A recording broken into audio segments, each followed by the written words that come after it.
அதிமுக பொதுச் செயலாளர் எடப்பாடி பழனிசாமி உரையாற்றி வருகிறார். அந்த காட்சிகளை நேரலையாக பார்க்கலாம். இந்த பூமி உள்ளவரை அவர் புகழ் நிலைத்து நிற்கும். இன்றைக்கு திராவிட முன்னேற்ற கழகம் ஆட்சிக்கு வந்து 5 ஆண்டு காலம் நிறைவு பெற இருக்கின்றது. அடுத்த மாதம் தேர்தல் அறிவித்து விடுவார்கள். ஆக ஏப்ரல் முதல் வாரத்திலே தேர்தல் நடக்கும் என்று நம்புகிறேன். ஆக நம்ம இருப்பது 2 மாத காலம், 2 அமாவாசை தான் இருக்குது. திமுக ஆட்சியுடைய ஆயுள் காலம் 2 மாதம்.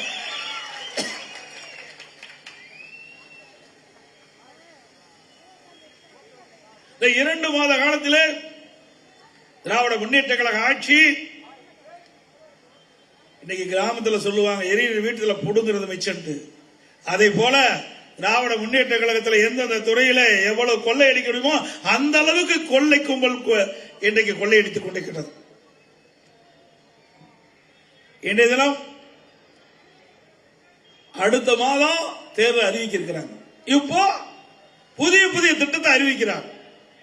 அதுக்கு அடிக்கல் நாட்டுறாங்க. எப்படி மக்களை ஏமாற்றாங்க பாருங்க. திமுக விஞ்ஞான மூளை படைத்தவர்கள். அப்படிப்பட்ட கட்சி இன்றைய முதலமைச்சர் ஸ்டாலின் அவர்கள் இருப்பது 1 மாதம், இருப்பதே ஒரே மாதம். அந்த மாதம் அடுத்த மாதம் இறுதியில் தேர்தல் அறிவிச்சிருவாங்க. கோட் ஆஃப் கான்டக்ட் வந்துடும். அதுக்குள்ள என்ன திட்டத்தை நிறைவேற்ற முடியும்? எப்படி மக்களை ஏமாற்றுறாங்க பாருங்க. தினந்தோறும் ஒரு புதிய திட்டத்தை அறிவிக்கிறது, அடிக்கல் நாட்டுறது, விளம்பரப்படுத்துவது, அத்தனை வெற்றி விளம்பரம். மக்களை ஏமாற்றுவதிலே நம்பர் 1 முதலமைச்சர் இன்றைய முதலமைச்சர் ஸ்டாலின் அவர்கள். உங்களுக்கு தெரியும் எத்தனை பேர் வச்சார்? 1 பேரா 2 பேரா? ஏதாவது எந்த பேராவது மக்களுக்கிட்ட ஞாபகம் இருக்குதா? ஒரு பெயரை வைப்பாரு, ஒரு திட்டத்தை அறிவிப்பாரு, ஒரு பெயரை வைப்பாரு, போட்டோ ஷூட் போடுவாங்க, நம்ம பத்திரிகையாளர் அழகாக பிடிச்சு வெளியிடுவாங்க. அதோட முடிஞ்சு போச்சு. பெயர் வைப்பதிலே நோபல் பரிசு கொடுத்தா பொருத்தமா இருக்கும் திரு ஸ்டாலின் அவர்களுக்கு. அதே மாதிரி ஒரு திட்டத்தை அறிவிப்பாரு, ஒரு குழு போடுவாரு, அதுக்கு தலைவர் போடுவாரு, அதோட அந்த திட்டம் மூடு விழா காணும். எத்தனை திட்டம், எத்தனை குழு அமைச்சீங்க? 52 குழு அமைச்சிருக்கிறீங்க. அதனுடைய நிலைப்பாடு என்ன? நாங்க வெள்ளை அறிக்கை கேட்டோம். திரு ஸ்டாலின் அவர்களே திட்டத்தை அறிவிக்கிறீங்க, குழு போடுறீங்க, அது தலைவர் போடுறீங்க, அதனுடைய விளக்கத்தை கொடுங்க. வெள்ளை அறிக்கை மக்கள் கேட்கிறாங்க. அந்த திட்டத்தினால என்ன பயன்? அத்தனையும் வெற்றி விளம்பரம். அதோட அந்த திட்டம் முடக்கப்பட்டுவிடும். இப்படி மக்களை தினந்தோறும் ஏமாற்றி ஏமாற்றி தொலைக்காட்சியிலையும் பத்திரிகையிலும் வருகின்ற செய்தி தான் நாம் பார்த்துக் கொண்டிருக்கின்றோம். இந்த ஆட்சியில் மக்களுக்கு எந்த பலனும் கிடைத்ததாக தெரியவில்லை. என்ன ஒரு பெரிய திட்டத்தை கொண்டாந்து நிறைவேற்றிருக்கிறார்.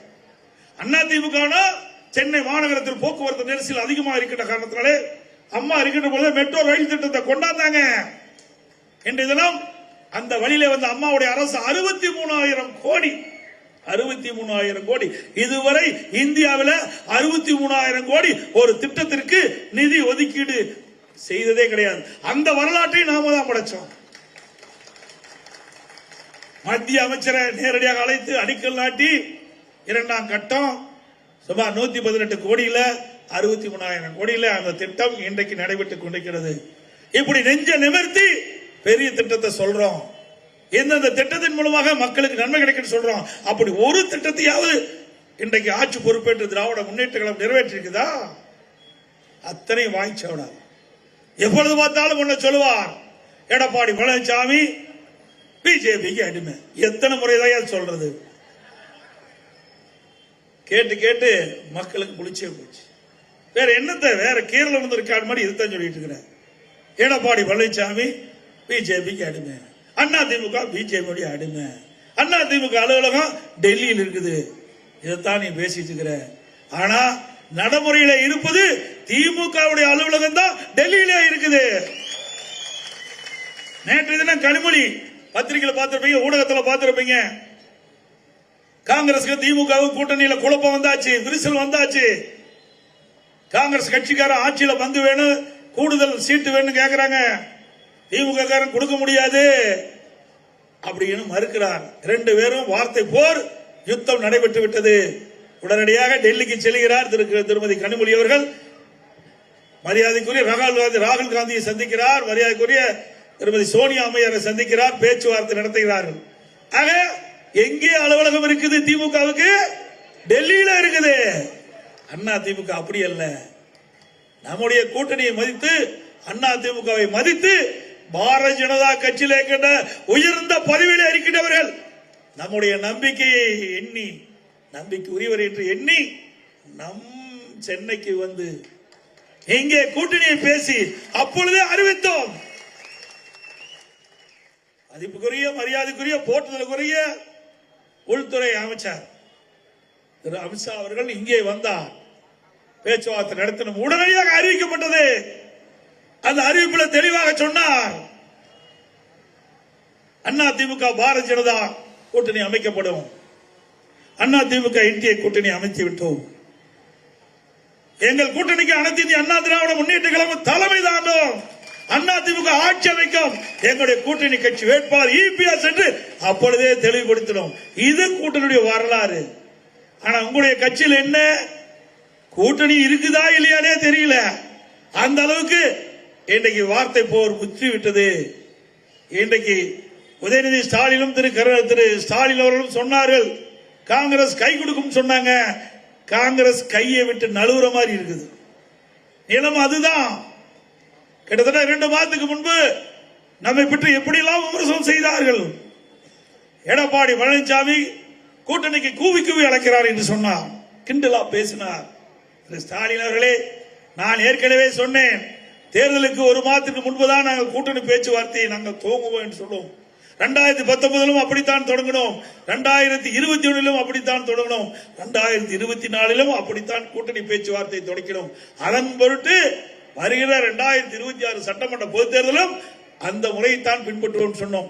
அதன்படி அடுத்த மாதம் தேர்தல் அறிவிக்க இருக்கிறாங்க. நாம் கூட்டணி பேச்சுவார்த்தை முடிச்சாச்சு.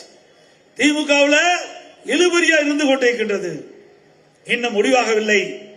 காங்கிரஸ் கட்சி திமுகவை ஏற்காத ஒரு நிலை இருப்பதாக பத்திரிகையில ஊடகத்திலும் அன்றாட செய்து வந்து கொண்டிருக்கிறது. இன்றைய தினம் திமுக தான் தடுமாற்றம். அண்ணா திமுக பலம் வாய்ந்த கூட்டணி அமைக்கப்பட்டு விட்டது.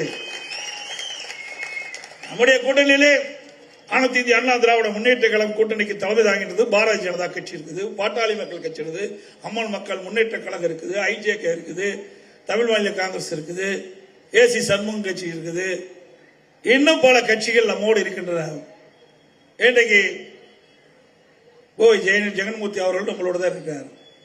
இன்னும் பல கட்சிகள் நமக்கு ஆதரவு கொடுக்கிறது. இன்னும் சில கட்சிகள் வர இருக்கின்றன.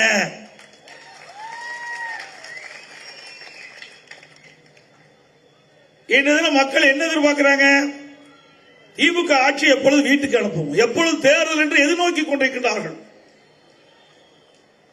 2026 இந்த ஆண்டு நடைபெற்ற சட்டமன்ற பொதுத் தேர்தலில் நம்முடைய கூட்டணி 210 இடங்களிலே வெல்லும். அண்ணா திமுக தனி பெரும்பான்மையோடு ஆட்சி அமைக்கும்.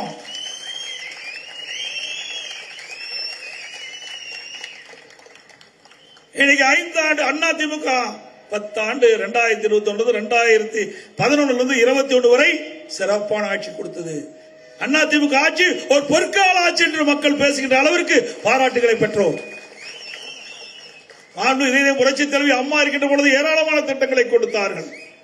தேர்தல் நேரத்தில் கொடுக்கப்பட்ட வாக்குறுதியை நிறைவேற்றி கொடுத்தோம். மக்களிடத்திலே நன்மதிப்பை பெற்றோம்.